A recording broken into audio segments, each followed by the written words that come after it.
Olá, pessoal do nosso canal Café Gelado. Estamos dando início ao nosso primeiro vídeo de 2022. E claro, né? Vamos começar esse ano com o pé direito, ou melhor, com a saúde mental em dias. Mas antes de começar a falar sobre esse janeiro branco, né? O Alessio vai nos apresentar a nossa convidada de hoje para esse bate-papo.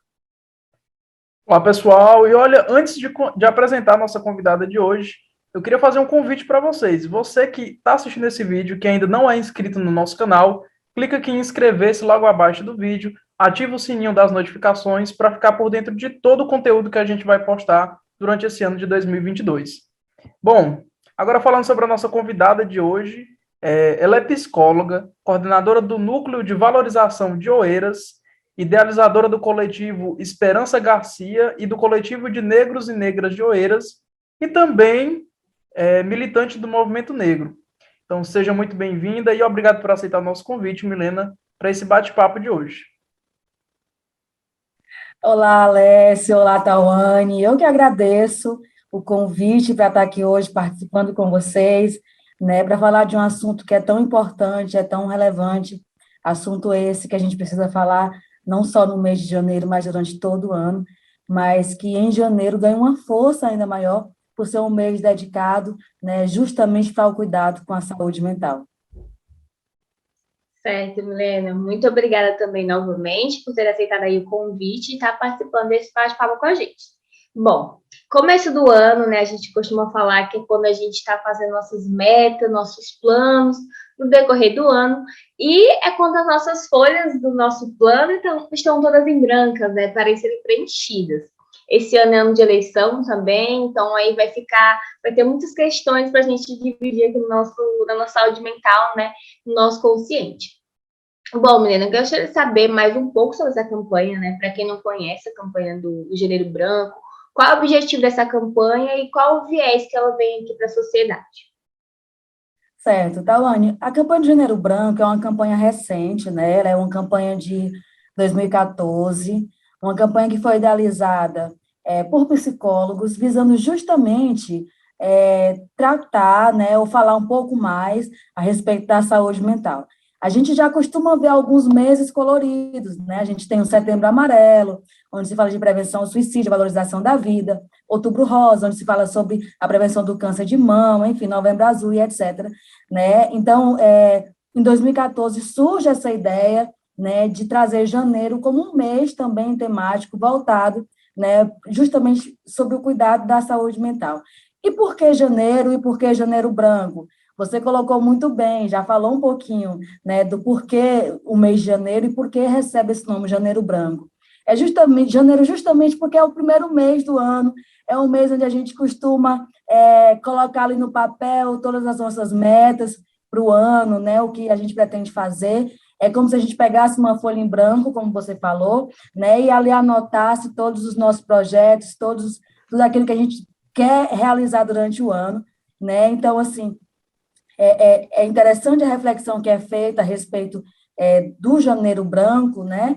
Porque os psicólogos, quando idealizaram, queriam trazer justamente essa ideia, que não adianta a gente ter vários planos, várias metas a cumprir, se a nossa saúde mental não estiver em primeiro lugar, se a gente não estiver cuidando primeiro da nossa saúde mental. Porque se ela não estiver boa, se ela não estiver tranquila, os planos que a gente tem traçado para o restante do ano, infelizmente, não irão se concretizar da maneira que a gente gostaria. Então, assim, antes de qualquer plano que a gente coloque no papel, é importante que a gente coloque, né, em primeiro lugar, o primeiro ponto, cuidar mais da minha saúde mental, cuidar mais da minha cabeça, para que eu consiga cuidar também dos outros pontos que eu desejo realizar no restante do ano. Milena, nós estamos vivendo aí há cerca de 2 anos, né, uma pandemia sem precedentes, uma pandemia que pegou todo mundo, de certa forma também, com o psicológico já abalado, já deixou muita gente com o psicológico abalado, e aí a minha dúvida é referente a isso, como trabalhar esse Janeiro Branco de uma forma ainda mais forte, tendo em vista essas pessoas que tiveram esse psicológico abalado, muitas pessoas que perderam entes queridos, que não puderam se despedir, enfim, qual a diferença das campanhas passadas para essas que agora estão chegando depois da pandemia? Certo. Alessio, você trouxe um ponto importantíssimo, porque como você falou, nós estamos aí em 2 anos, caminhando para o terceiro ano já de pandemia, e uma coisa é fato, a nossa saúde mental ficou muito abalada. O que eu costumo dizer é que todo mundo adoeceu de alguma forma nessa pandemia, alguns mais, outros menos, né, diante de uma série de questionamentos que a gente vem fazendo ao longo dessas incertezas, né, quando a gente acha que estamos tendo algumas certezas, vem uma nova variante, vem uma nova situação que nos coloca mais uma vez, né, diante de um inimigo que é invisível. Então, como é que eu posso cuidar da minha saúde mental diante de um inimigo que é invisível, que eu não sei de onde ele vem, né? Alguns especialistas colocam da importância, né, da gente investir em terapia, da gente investir em exercício físico, mesmo que seja em casa, da gente tentar ao máximo estreitar as relações, ainda que de forma não tão próxima, né? Mas agora por conta da vacina, isso nos possibilita uma proximidade maior, né? Então, os especialistas colocam tudo isso como um ponto muito importante. Quando a gente fala sobre saúde mental, Alessio, a gente, enquanto profissional do ramo da saúde, né, a gente sempre fala que é importante ressaltar alguns pontos muito específicos.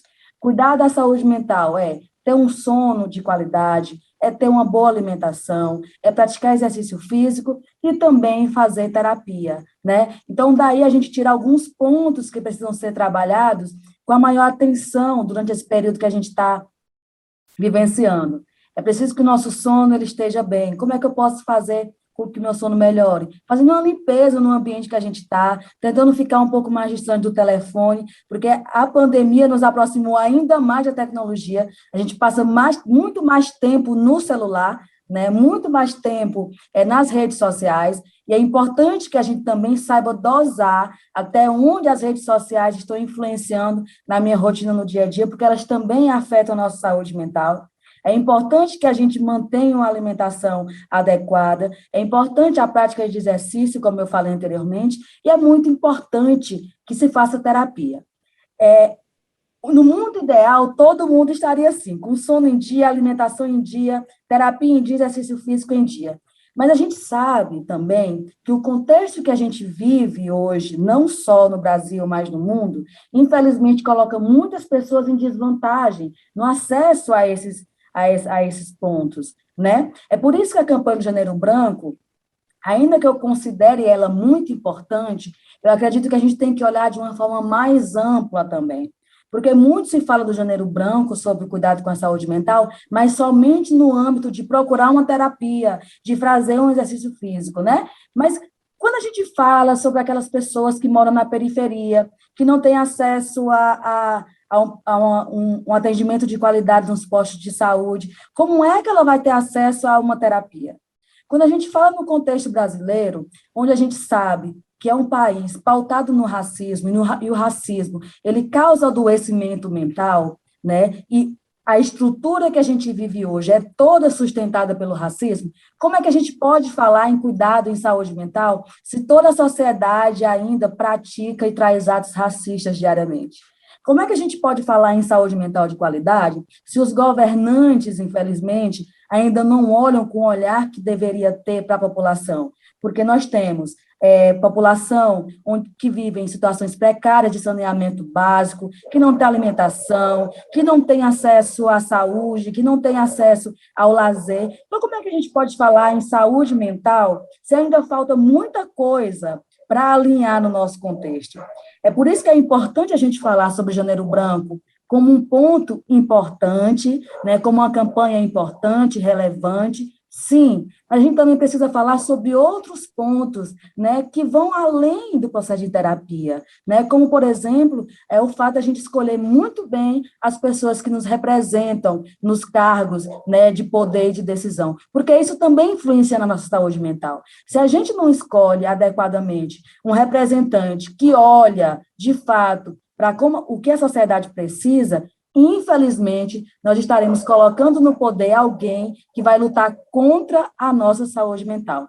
Então, assim, é muito importante que a gente amplie o olhar, que a gente não restrinja somente o cuidado com a saúde mental ao processo de terapia, mas como um todo, porque a gente vive em sociedade, e a nossa sociedade ela é composta por vários pontos que precisam de atenção diariamente. Certo, Milena. Pontos bem importantes que você levantou. Bom, eu já quero ir para um viés assim, mais saindo também da temática de gênero branco para uma coisa mais geral. Antes, a gente viu muito um tabu a respeito da saúde mental. Hoje em dia, eu acredito que diminuiu um pouco, né? Eu acredito que falar sobre terapia ou a pessoa dizer, eu faço terapia, não é mais aquela coisa que antes a gente tinha como vergonha, né? E eu queria que você falasse um pouco sobre esse tabu a respeito. Eu queria saber a sua opinião, se você acredita que ele ainda exista ou se não, e como é que a gente pode estar aí desmistificando essa ideia errônea a respeito da saúde mental, esse tabu também pela procura de ajuda. Às vezes a gente sabe que está precisando, mas tem aquele receio de procurar, ainda tem aquelas ideias errôneas sobre a questão de saúde mental e a procura por ajuda. Certo. Tawane, eu considero que sim, houve um avanço, né? Eu consigo perceber que justamente também por conta das redes sociais, as informações elas estão chegando até as pessoas e desmistificando algumas ideias, né? Principalmente a respeito do cuidado com a saúde mental, né? Fazendo com que as pessoas entendam que assim como é importante que a gente vá ao médico cuidar de algumas questões físicas, é importante que a gente vá ao psicólogo cuidar das questões da alma, cuidar das questões da mente, né? Mas a gente não pode desconsiderar que, principalmente em cidades pequenas, como essa que eu vivo, em Oeiras, né, as pessoas ainda têm, sim, receio, né? Ainda existe aquele julgamento a respeito das pessoas que procuram a terapia, né? Como se fossem pessoas que estivessem passando por algum transtorno grave, né? Popularmente, como as pessoas chamam de louco, como se fosse doido, etc. Quando, na realidade, o que a gente sabe é que a terapia, ela vem para ajudar, para nos ajudar, quando a gente não consegue resolver algumas situações sozinho, né? E se faz muito importante para que a gente consiga enxergar as coisas de uma maneira muito mais clara.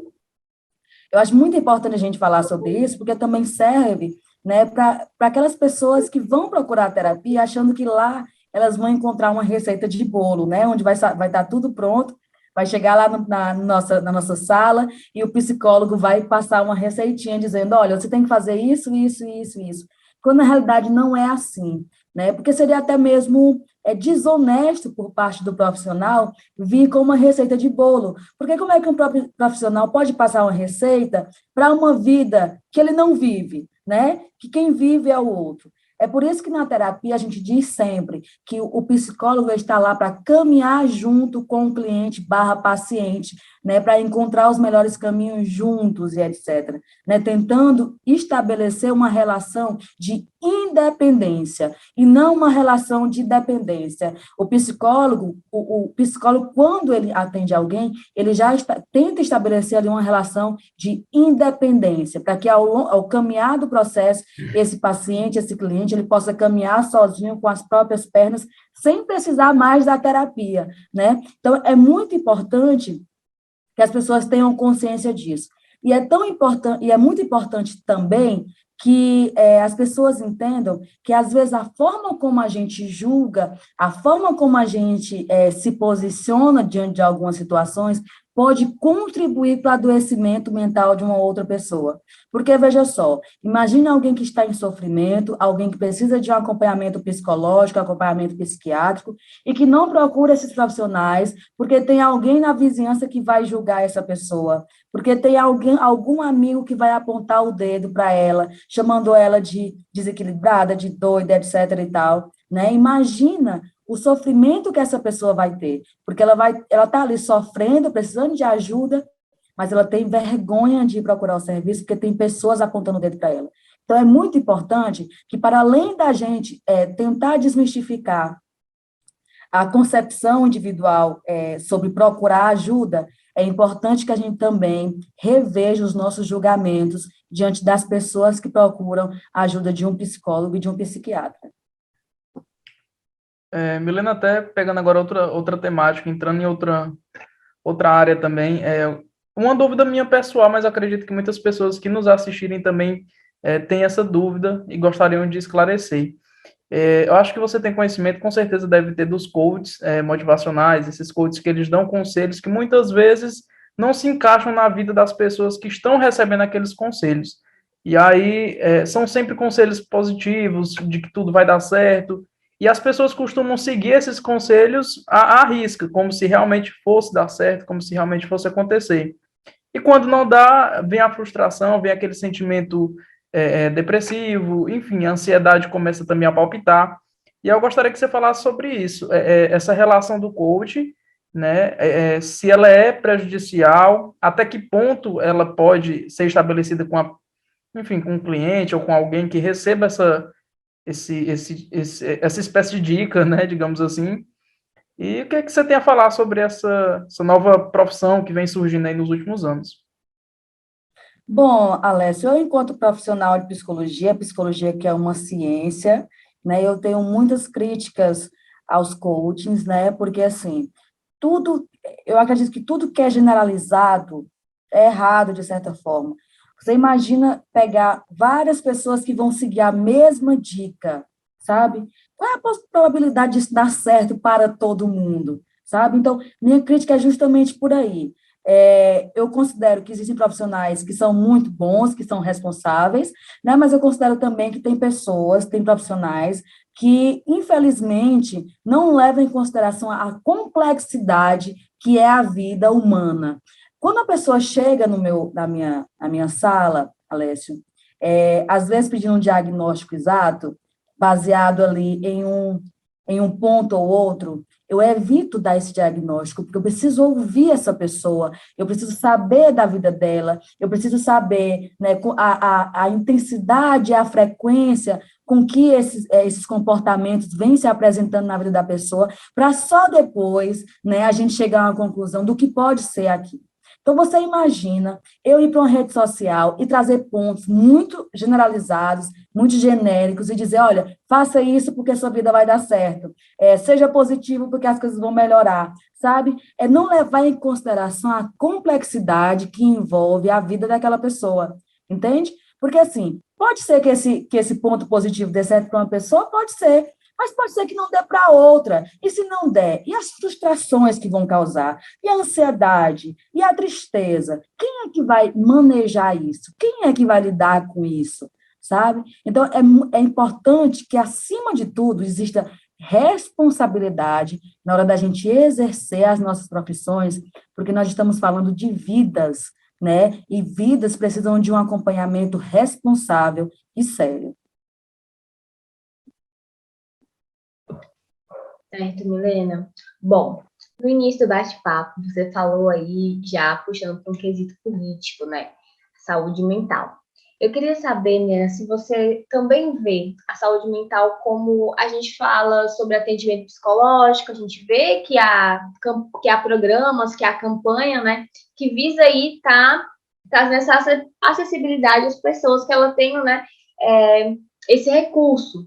Mas você acredita que exista políticas públicas suficientes para atender toda essa população, como você citou, né, população periférica, outras minorias sociais, você acredita que elas têm acesso a essa saúde, assim, de uma forma integral, né? Ou você acredita que ainda falta políticas para que a gente possa estar aí dando acessibilidade às pessoas que não têm acesso e que a gente possa estar aí cuidando da saúde mental, deixando a população não só dessa parte mais privilegiada, que, por exemplo, tem acesso a um convênio particular, ou não? Você acredita que o SUS, ele está aí, ele permite que todo mundo tenha esse acesso igualitário? Como você vê essa questão de políticas voltadas para essa população de minoria social ao contato com esses atendimentos?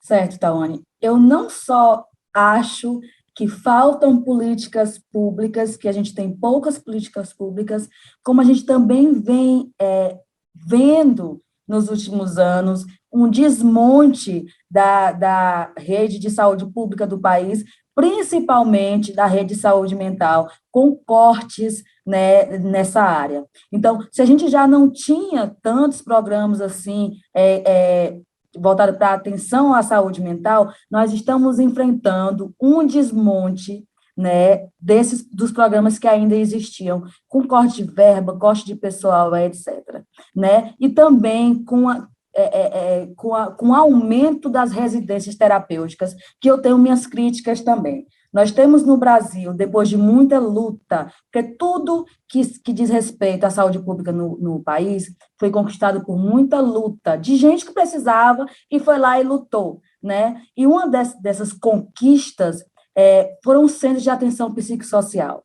Nós tínhamos um país onde os manicômios, em sua maioria, né, eram espaços de trancafiar pessoas com adoecimento mental, causando sofrimento e um maior adoecimento a essas pessoas. Aí nós tivemos, né, o CAPS, o surgimento do CAPS no país, onde possibilitou a essas pessoas que as pessoas compreendessem que essas pessoas que têm um adoecimento, elas não se restringem a isso. Uma pessoa que tem esquizofrenia, que sofre de esquizofrenia, ela não é a esquizofrenia. Uma pessoa que tem depressão, ela não é a depressão, ela é muito além disso, ela tem outras qualidades, ela tem outras questões.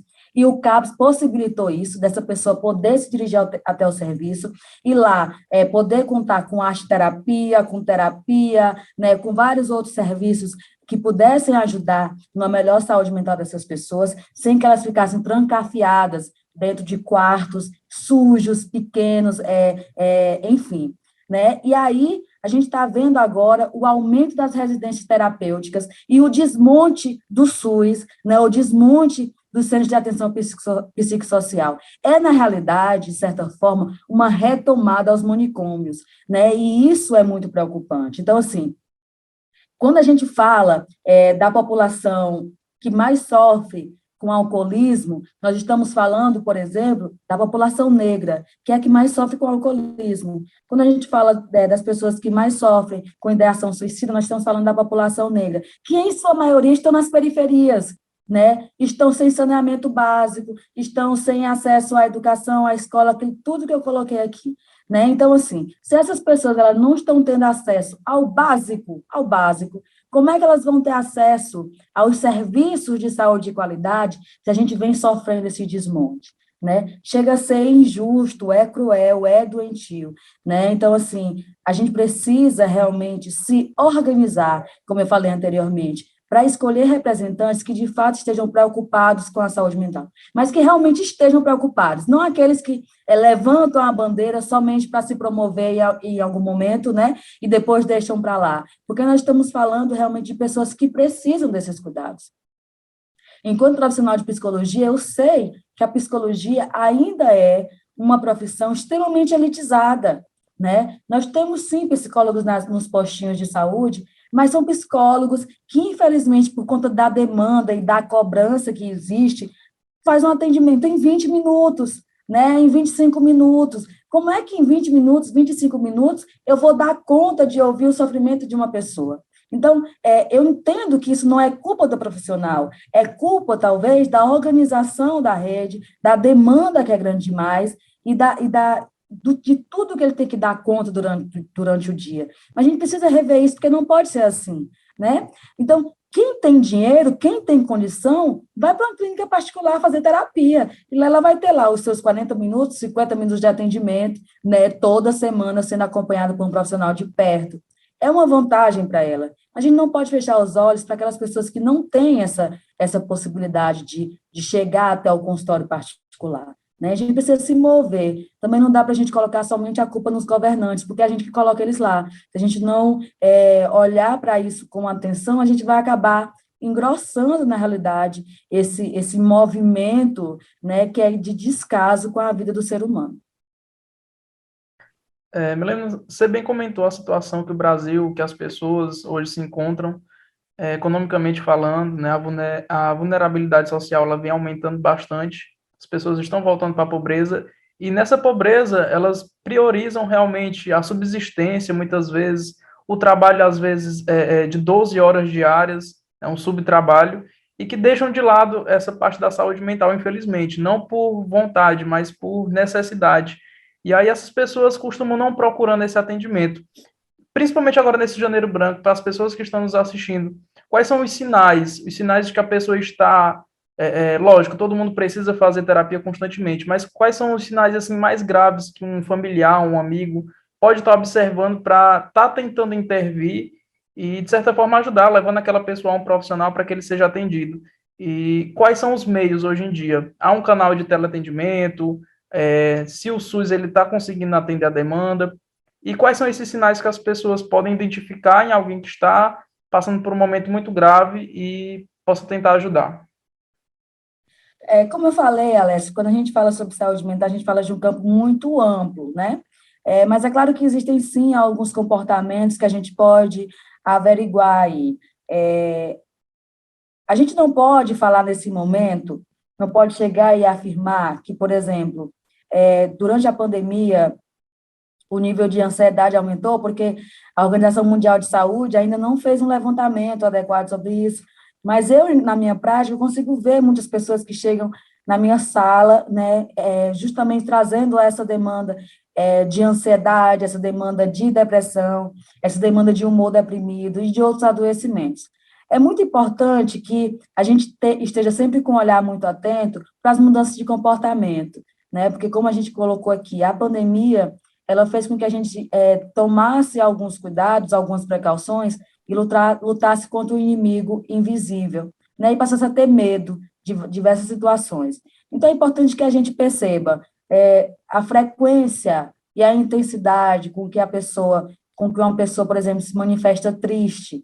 Uma coisa é você estar triste hoje, você ficar triste amanhã. Uma coisa é você passar triste e não ter momentos de felicidade durante um mês, né? Durante 3 semanas, direto, a não ser que tenha acontecido algum evento, assim, sei lá, perca de alguém, etc. A gente já está falando de luto, né? Mas nós estamos falando em casos que talvez não tenha tido nenhum evento que possa causar essa tristeza, né? Se a pessoa ela vem tendo essa tristeza constante há muitos dias, já não sente mais vontade de socializar com as pessoas, já não faz mais com prazer aquilo que ela costumava fazer diariamente, como, por exemplo, o fato de levantar a cama para tomar café da manhã, para sair para trabalhar. Isso já se tornou um fardo, essa pessoa não consegue mais fazer isso direito. São sinais de alerta que a gente precisa estar atento, né? Eu acredito que, a partir do momento em que a gente percebe que algo não está muito organizado na nossa vida, né, a gente pode procurar ajuda. A terapia, ela não vai fazer mal, né? Uma coisa que eu costumo dizer, olha, se ela não fizer bem, mal não vai fazer, né? Então, assim, se você percebe que tá vivenciando situações que não consegue lidar sozinho, procure ajuda, né? Se você percebe que tem alguém do seu lado que está trazendo alguns comportamentos diferentes daquele que ela costumava ter, né? Com tristeza, às vezes com medo exacerbado, etc. Converse com essa pessoa e proponha a ela procurar ajuda. Eu acredito que para além da gente tentar identificar os sinais específicos, é importante que a gente abra os nossos olhos e a gente fique atento ao que acontece ao nosso redor. Que a gente tire um pouco a atenção do celular, das redes sociais e etc., e veja o que está acontecendo à nossa volta. Porque a gente não vê, as coisas às vezes estão na nossa frente e a gente não está vendo, porque a gente está muito ocupado com as correrias ou com coisas fúteis, sabe? Então, para além de a gente trazer aqui uma lista de comportamentos e atitudes, etc., a minha orientação nesse momento é que a gente abra mais os olhos e os ouvidos também, que as pessoas falam. Então, que a gente esteja atento para ouvir e para ver. Certo, Milena. Bom, se dependesse de mim, a gente ficaria aí 2, 3 horas batendo esse papo sobre esse assunto tão importante, né? Mas, infelizmente, a gente também tem as nossas responsabilidades, você também, né? Me falou que tinha acabado de chegar de viagem, deve estar aí também cansada. Então, antes de agradecer e de passar a palavra para o também te agradecer novamente, eu queria falar que eu acho o incrível de falar com a Milena sobre esses assuntos, qualquer um, porque ela consegue estar desdobrando qualquer temática, e é porque ela sempre traz várias perspectivas, a gente nunca fica naquela central, ela sempre traz aquele planalto geral, tocou um assunto interessante sobre política, esse ano de eleição, para a gente aí também abrir a nossa cabeça a respeito disso, ver se os nossos representantes, como ela mesma pontuou, estão realmente interessados a mudar aquela questão social, ou como ela disse, só levantar bandeiras, né? E não ter aquele projeto e não ter realmente aquela vontade de mudar aquele hábito. Então, eu queria agradecer novamente por você estar aí disponibilizando seu tempo tão corrido aí para estar batendo esse papo com a gente. E muito obrigada novamente. Agora, Alessio, vai ser exclusivo de você. Milena, assim como a Tawane, gostaria de te agradecer demais por ter tirado esse tempinho para estar conversando aqui com a gente. Ela falou no início que esse é um projeto bem novo, bem recente, que a gente está fazendo de forma mesmo independente. Ainda estamos no quinto período de jornalismo, estamos mais ou menos ali no meio, buscando nos formar. E assim, a gente criou esse projeto justamente para falar sobre esses assuntos que não são tão falados na mídia tradicional. A Tawane ela é mais voltada para buscar entrevistados nessa parte, essa parte cultural, social, e eu fiquei responsável por trazer os entrevistados de política. Então, eu já queria te convidar para, no futuro bem próximo, voltar e estar falando também sobre essa temática. Né? Logo, logo a gente vai estar falando mais da política partidária, da política eleitoral, e assim, gostei demais de te conhecer. A Tawane já tinha falado antes para mim sobre você, né? E agora eu posso afirmar, testei aqui hoje, que é tudo que ela falou e um pouco mais. Então, gostaria de te agradecer demais por ter participado aqui do nosso canal Café Gelado. Olha, eu que agradeço, viu, Alessia, Tawane também. Eu fiquei muito feliz de poder participar desse projeto, que é novo, mas que vai ter vida